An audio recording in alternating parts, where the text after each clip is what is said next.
Magandang buhay mga kamamshi! Welcome back again to my YouTube channel. For today's video ay gagawa po tayo, i-share ko po sa inyo ang atayef recipe. So let's go intro, pasok!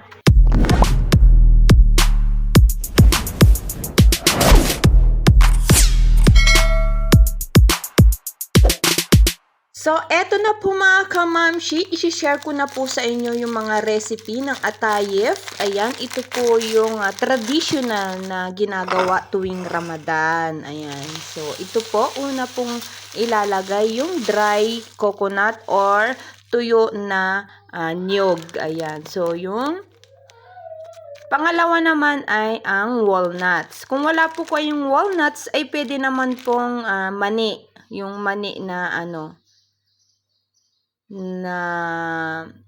normal lang naman eh. So, ito po ay dudurugin lang po ng katamtaman. Gamit ko lang po ang aking kamay. Kung meron po kayong machine, so pwede naman po. Ito pong kamay ko ay malinis po yan ha, mga basher. Ayan. So, itong walnuts ay sobrang mahal po dito. Kaya tipid-tipid po ang paglagay ng aking amo. Ayan. So, katamtaman durog lang po ang gagawin ko mga kamamshi melts. Ayan.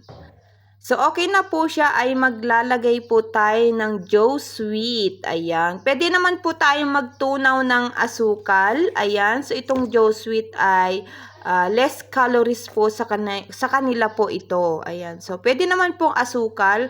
Magtunaw po kayo. Pwede naman po. Ayan. So, halo-halo lang po tayo. Yan lang po ang 3 main ingredients niya.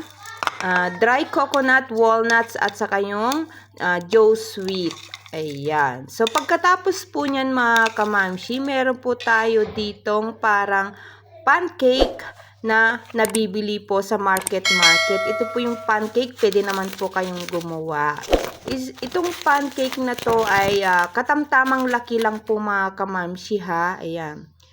So, ayan. Tiklupin lang po sa gilid. Tapos, lalagyan po natin ng tinimplahan nating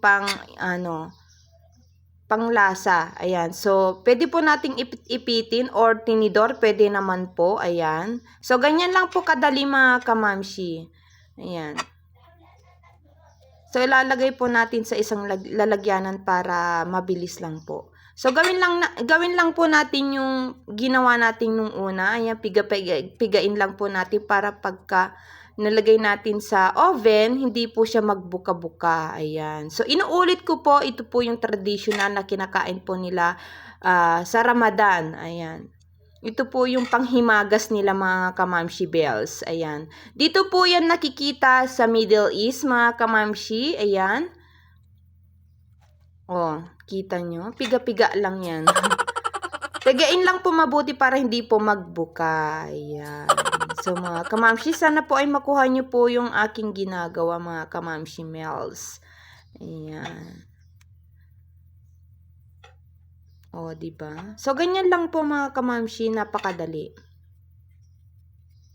So, itong pancake, pwede po kayong gumawa. Tingnan nyo na lang po sa YouTube kung paano. Ayan. So, ito na nga po, tapos na po tayong gumawa. Nilagyan ko po siya ng roll plastic para hindi po siya mag-dry. So, ito na po, mga kamamshi mouse.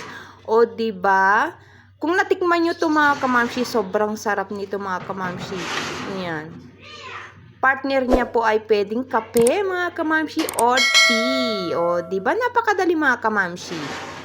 Pwede nyo rin pong gayahin ito sa Pinas. Ayan. So, sobrang dali lang po. Pero yung mga ingredients or yung walnuts, kung wala po kayong walnuts, pwede naman po yung pure na mani. Ayan. So, mga kamamshi, kung wala din po kayong asukal, pwede din po kayong magtunaw ng asukal. Ayan lamang po mga kamamshi. Thank you for watching. Sana po ay nagustuhan nyo po tong video na ito. Thank you for watching. Ingat-ingat. Babu!